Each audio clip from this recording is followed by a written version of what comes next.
Don't lie. If you don't have experience with something, just because you think they want to hear you say, yeah, I'm an expert in that, they don't. I've heard hiring managers say they didn't know about that, and I appreciated it, and we can train on that. Michaela McInerney is a top recruiting leader who has built world-class teams for Ubisoft, Twitter, Adobe, and Upgrade. What's your number one advice on how to hire truly great people? I think number one is...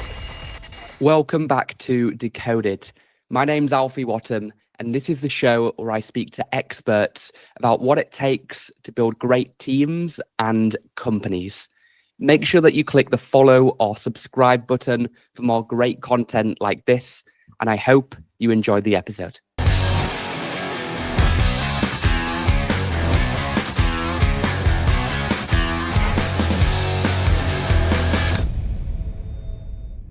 Michaela, you've worked as a recruiter and a talent leader for some of the most successful companies in the world, Ubisoft, Twitter, Adobe, Upgrade. So what's your number one advice on how to hire truly great people? Yeah, I love this question because I wish more hiring managers will listen to it. So I think number one is not to think that there's going to be something better out there. I can't tell you how many times as a recruiter or my team has said, like, we had this candidate that just got like strong feedback across the board, but they want to see what else is out there. So I think if you have a really strong candidate that everyone's aligned on, just, move forward if there's no glaring concerns. The other thing is the cultural fit trap, I would say, where obviously culture fit is really important in an organization, but I think there's a difference between like, will they thrive in like a small startup space versus do I want to get a beer with them after work? That doesn't necessarily matter, right? Yes, yeah. Especially when diversity is so important in terms of like diversity of personalities, and what someone who maybe is more introverted can bring to the team has nothing to do if you want to hang out with them after work. So I would say those are my two biggest recommendations. Cool. So I want to drill down on those just a little bit. So the first one is like great and hired is better than perfect and you never hire them in the first place. And there's this like expression in recruitment where people try and look for like the purple squirrel or the purple unicorn or something. And like, it just doesn't exist. If you find somebody amazing and they meet like 90% of the brief, that's better in my eyes than somebody that meets 120% of the brief, because the person with 90%, they've got something to learn and they've got something to work towards. Whereas the person at 120, they'll lose interest pretty quickly and then go somewhere else a lot of the time. 100%. Yeah. It's also about longevity and also just giving people a chance sometimes. Yeah.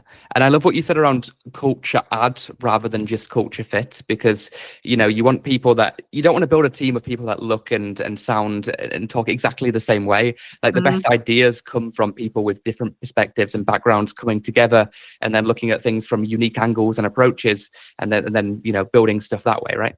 Yeah, exactly. And I'll be honest, I've had some great people who were great culture hires, but then weren't the best workers. Like they were able to kind of talk the talk and, they were maybe very likable, but didn't necessarily have like the drive or the work ethic to go along with it. So it can really bite you.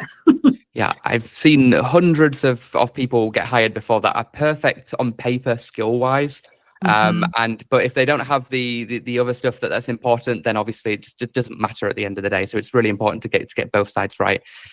Okay, so let's flip this. That's some really, really good advice for people hiring. What about on the other side of the path? When it goes wrong, what are some of the common mistakes that you see people make when recruiting? I would say like hiring managers or candidates. Let's start with hiring managers and then we'll go to candidates afterwards. Okay, sorry. I would say some of the bigger mistakes they make are, I guess it's actually what I kind of just said. So maybe I flipped it a little bit as far as, what they should be doing or what they should avoid. So as far as like answering it, do you want me to maybe answer the first question first? Go for it. Yeah. Okay. So what do I recommend to people to make the best hires? I would say having a really clear understanding of what they're looking for. It's really important to not just have this broad sense of what you're looking for, because then it's really hard for the recruiter to actually find it and drill down for it. I think it's okay to set out thinking you're looking for something and then realize, oh, maybe my expectations are way too high, and then adjust them. I think just really being flexible is important when you're hiring, because the market is so unique and skills are so unique, and like we just talked about, sometimes culture fit versus, you know, work ethic, things like that. So I think my best advice to hiring managers is be flexible and realistic. Okay. How do you, we'll go to the candidate side in a second, but just on that point, how do we trade off the balance between, hey, we want to set a high bar, we want to get the best people possible, but then at the same time, you don't want to be 2 years into your recruiting strategy and you've got a team of nobody, right? Like there is obviously a balance that you need to reach. How would you advise people go about, you know, building that strong team, but not having a team of nobody there? You still need to get some people in the door, right? Is it your really just an echo down on your first point around just being like a little bit more flexible with what like the perfect person looks like? How would you I guess articulate that in a little bit more words? Yeah, good question. I would say it's like understanding what's coachable versus what's a tangible skill they really need to have. Like, for example, someone needs SQL experience, like, and it's in a really like subject matter expert person when it comes to analytics, versus they need to be able to present or whatever. You can potentially kind of coach them on how to present and give them the comfortability and the exposure to it, versus SQL, you might not have the time to like do like SQL 101 with them. So I think it's important to differentiate between what's coachable and what is truly a must-have in terms of like skill set. Yeah, I mean, every job advert has got a long list of must-haves and then like a couple of nice-to-haves. And the honest truth is that most of those must-haves should be in the nice-to-have column. And if they were, you would hire better people that wouldn't disqualify themselves when they see the advert. You'd hire them faster. So yeah, I think that's solid advice. What about on the candidate side then? So common mistakes that job seekers make when trying to land an opportunity. What sort of the main one or two things that you've consistently seen throughout your career? Yeah, more recently, I think the use of AI. I love AI and I strongly encourage it. I think it's being able to use it responsibly, or I guess like attentively. So I can't tell you how many times I've thrown something into ChatGPT or Claude and then it spits something out and I'm like, great, this is just what I needed to get me started. But then I go in and refine and edit. So we're seeing that with resumes a lot, where people just like probably spit a job description to ChatGPT and then, you know, just submitted that resume, and it's very obvious.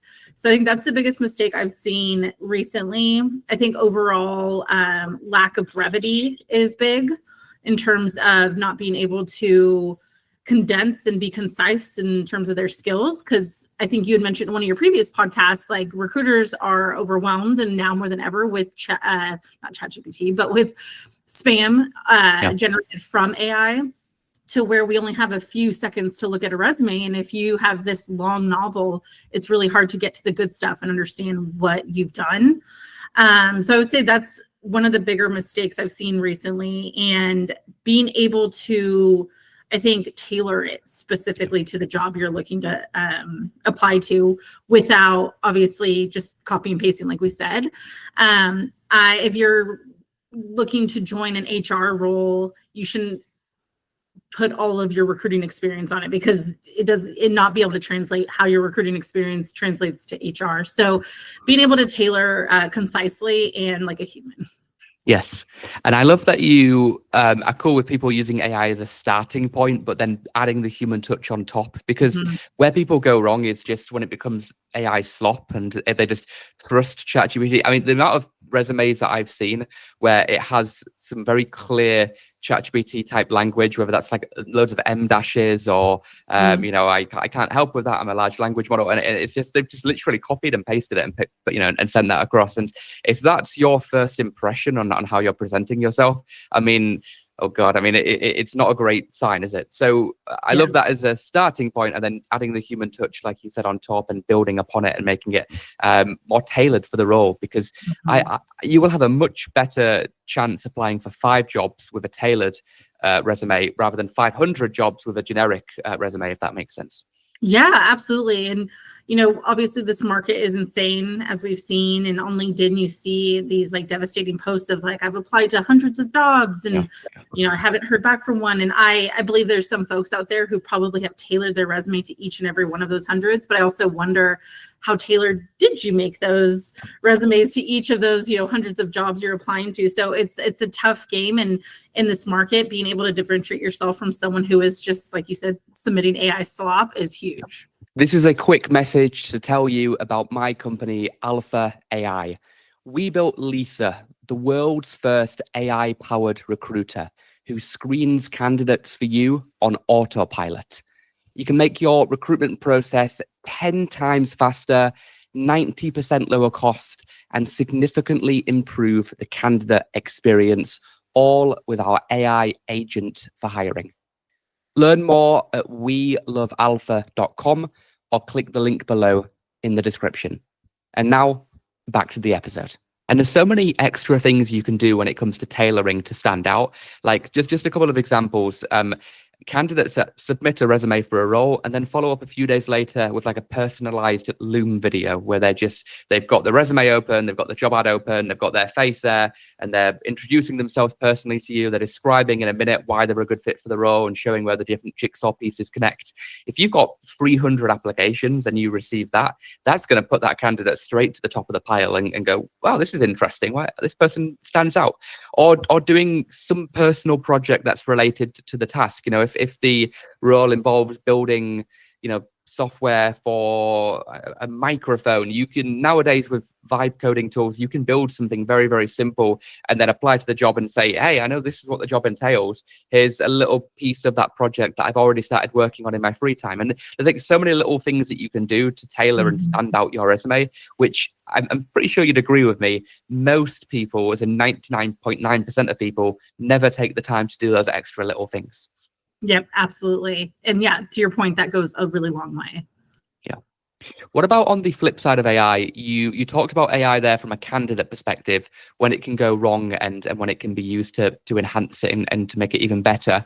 I don't believe that AI will replace recruiters, but I do think a recruiter using AI will replace one who doesn't eventually. And it's like having these tools, ChatGPT, Claude, what we're building at our company with Alpha AI. I feel like they turn the average recruiter into a superhero. And within a few years, it might be hard to keep up if you're still using pen and paper where somebody else has got a 24/7 assistant working for them.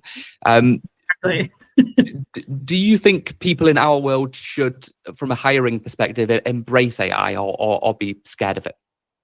It's funny, if you would have asked me 6 months ago-ish, I would have said I was scared of AI and kind of was and resistant.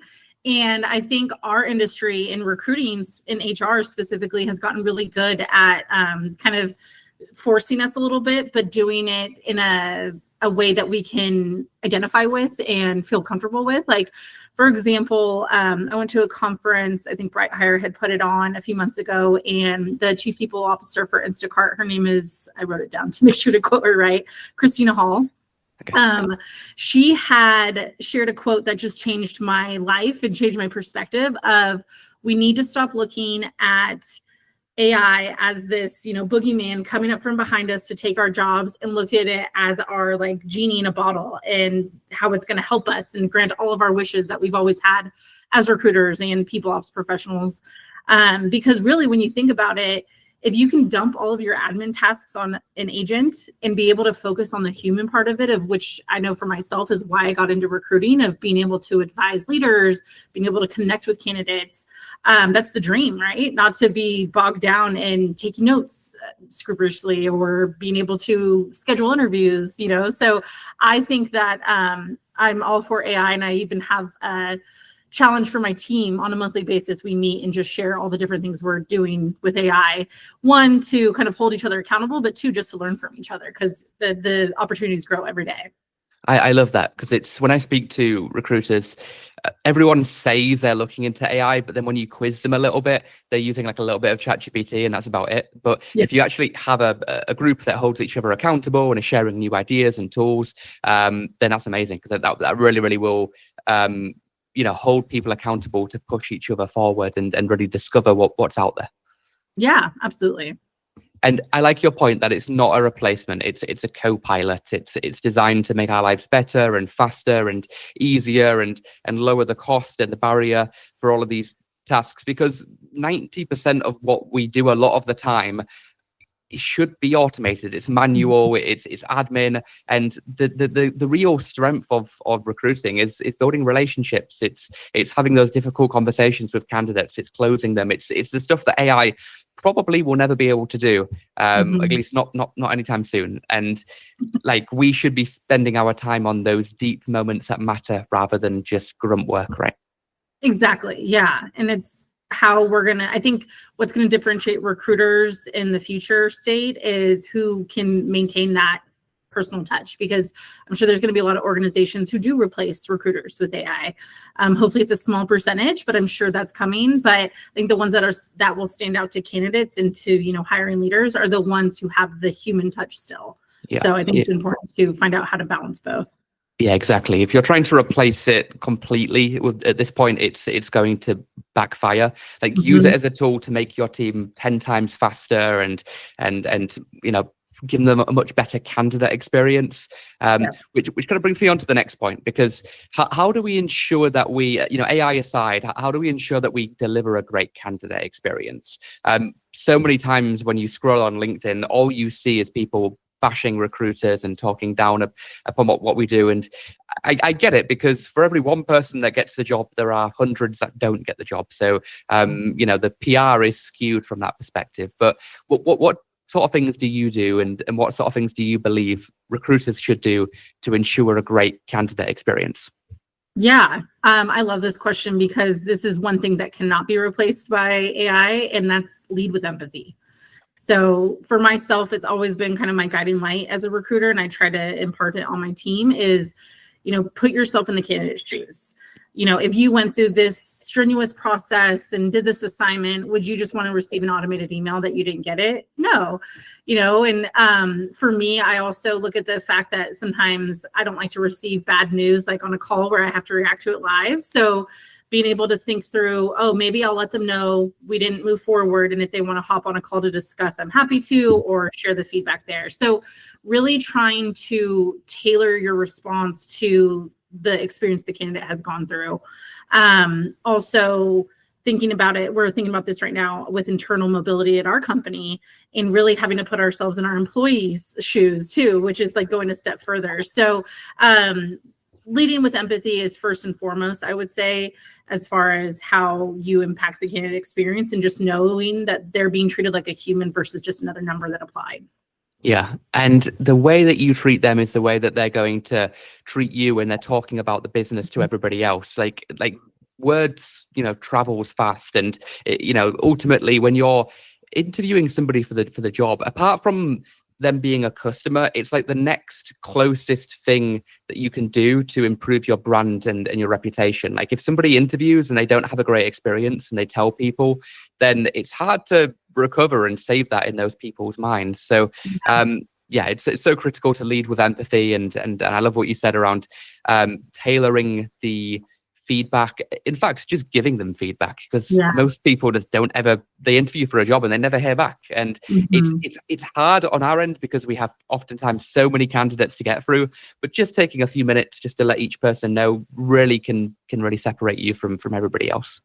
Yeah, for sure. And this isn't the reason I do it. I do it because I think it's the right thing, but it has paid off in the past with me as well, where I've connected with a candidate that didn't move forward on LinkedIn, and I shared a job and they recommended it because of the experience that they had with us. So it's a kind of like watering flowers, even though it didn't work out with this plant, but maybe another one will grow over here.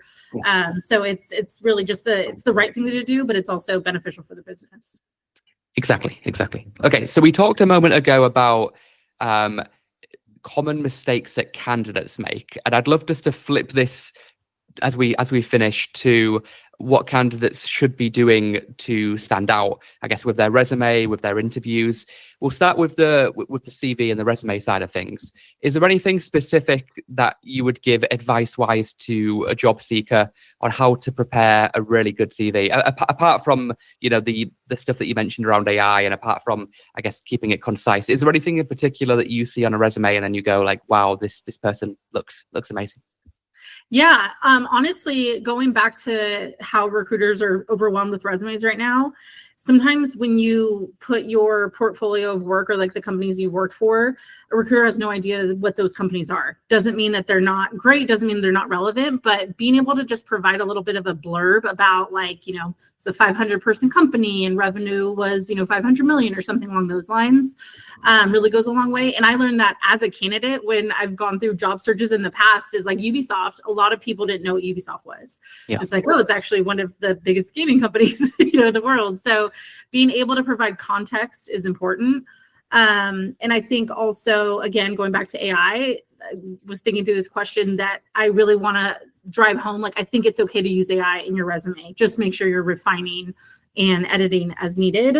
And then one last thing is, especially in this market, as we talked about, people are getting laid off left and right. So there's what looks like, quote, job hopping on a lot of people's resumes, when in fact they just have been hit with really bad circumstances. So don't be afraid to put laid off as part of a riff, laid off as this. Because I will tell you, I hear this in hiring manager things where they're like, oh, they're a job hopper, I don't want to move forward. And it's like, hey, let's give them a chance. You never know, they might have just had bad luck. Because I understand the optics of it from the hiring manager's perspective. Like, I don't want to waste my time if someone's just going to leave in a few months, but also, again, putting myself in the candidate's shoes, we don't know what their story is, right? So the faster you can kind of give the recruiter that information to be able to, pitch you to the hiring manager as far as like, oh, it was a layoff, they didn't just, leave after 2 months, is huge, I think. Yeah, I mean, so many of these problems could be avoided by just better communication. Yes. And it's so true. Like, there almost are no problems; there are just communication problems for a lot of the time. And I mean, I know Ubisoft. I love Assassin's Creed. Before I had 2 kids, I'd play it all the time. But Yeah. like the average person probably doesn't. So just providing like a line about that is wonderful advice. And then again, so many times we'll read a CV and we'll go, oh, this person, they're not quite right. They've been 6 months here or 3 months there. But if you just give a little bit of context as to the reason, that might change that no into a yes instantly. So just giving them the information that they need to make the best decision possible. Yeah, exactly. What about on the interview side? Let's say the point of the resume was to get the interview. They've followed your advice. They've now secured that interview. What's your biggest 1, 2, 3 piece of advice for somebody that's going through that interview process on how to land the position? Yeah, so pretty straightforward. And I heard you mention this in one of your previous podcasts as far as the STAR method. Yes. In terms of, articulating a situation, the task at hand, the action you took, and what the results were. It seems so simple, but I can't tell you how many debriefs I've sat in where the hiring managers or the interviewers were like, they couldn't share real examples of what they've done. And it makes them question your credibility if you've actually done those things or if you're a poor communicator. So being able to just talk through the things that you've done and how you impacted the results goes such a long way. Kind of on the converse of that, being able to be concise about it is huge, right? Not rambling on for a while, not talking in circles. And then I know it's so hard to interview, but then balancing that with still being yourself. Because again, I've sat in debriefs where it was like, they were like, oh, they were too rehearsed. It sounded like they were reading from a script. And, like, I love the preparedness of the candidate when that happens, but it's also like, you have to find a fine balance of still being yourself, still being a human at the end of the day, right? And being able to talk through your experience, because at the end of the day, they want to hire someone who is a fit as well. I know we talked about cultural fit and how that can blend, but being able to kind of add your own spin on your experience and still talk through it articulately is huge. Yeah, concise STAR method answers are like golden bullets a lot of the time. Yeah. For people that don't know STAR, it's situation, task, action, result is like the usual framework, right? Yes. Yep. Exactly.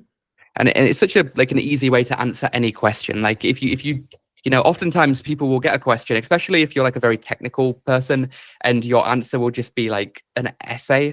And it kind of is like the elevator pitch approach. You've got 30 seconds, 60 seconds. How do you sell yourself, and how do you communicate why you're the right fit for the role? And STAR really allows you to do it. Just describe the situation that you were in, describe the tasks that you had to do, describe the actions that you did, and the results that you achieved. Such a simple framework, but it will really allow you to articulate your answers, but not in a, like you said, a rehearsed way. Like, you want to get like a general idea down on what the answer should be to the most popular questions, because they're going to come up, but you don't want to sound like a robot, right? Because no one wants to hire that.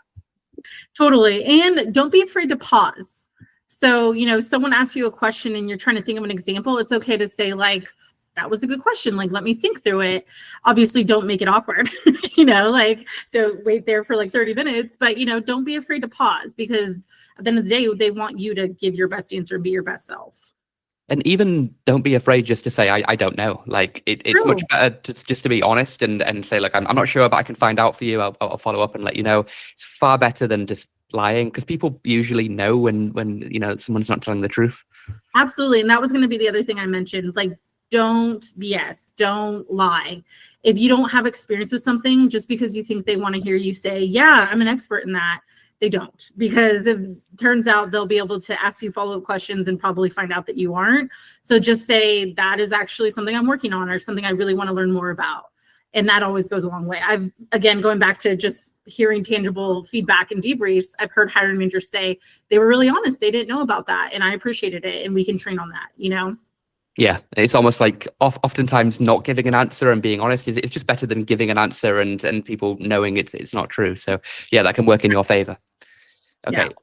Michaela, this has been amazing, super helpful for people looking to hire, people looking for work. If people have enjoyed this and they want to, I guess, learn more, should they go to your LinkedIn or the Upgrade Careers page? What's like the best place they should go to right now? Yeah, they can definitely head to my LinkedIn page. I'm pretty active on there. I don't post, but I review. Awesome. Sorry for the things. All good. Cool. All right. Thanks, everybody. And thanks for your time. Thank you. Take care. Thank you so much for watching. Make sure that you click the follow or subscribe button wherever you're watching, and I'll see you in the next episode. Introducing Lisa, the world's first AI-powered recruiter. She's an AI agent who works 24/7, screening candidates on autopilot, conducting interviews in 30 different languages, uploading all the best candidates to your applicant tracking system. Hire 10 times faster at 90% lower cost, and significantly improve the candidate experience. Visit welovealpha.com to start your free trial now.